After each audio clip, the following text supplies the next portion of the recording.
ሰፊ ልቡና የሚገኘው ከመፈተን ነው። ተፈትኖ የማያውቅ ሰው አትንኩ ይባይ ነው። ከሰው ጋር መኖር የማይችልም። ስለዚህ እግዚአብሔር ከመከራ የተነሳ አሰፋልኝ ያለ ቅዱስ ዳዊት ለዚህ ነው። መከራ ትዕግስትን እንዲያደርግ፣ ትዕግስትን ተስፋን እንዲያደርግ እናውቃለን። ተስፋ ደግሞ አያሳፍርም ይላል ቅዱስ ጳውሎስ። መከራ ትዕግስትን ያደርጋል። ትዕግስት እንድናገኝ ብርቱ እንድንሆን። የሰው ልጅ እንደ አትክልት ነው።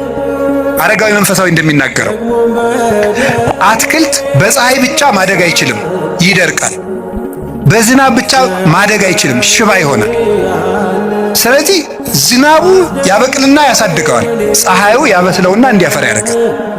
ስለዚህ ሐሩሩን መከራ አድርጉት፣ ዝናቡን ደግሞ የእግዚአብሔርን ቸርነት አድርጉት።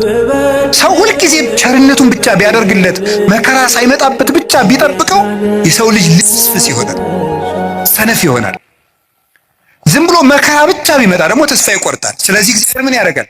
ሰው አትክልት ነውና አትክልቱን ለማሳደግ ከመከራውም ጥቂት ጥበቃውንም ሳያቋርጥ ሁለቱንም እንዲፈራረቁ ያደርጋል።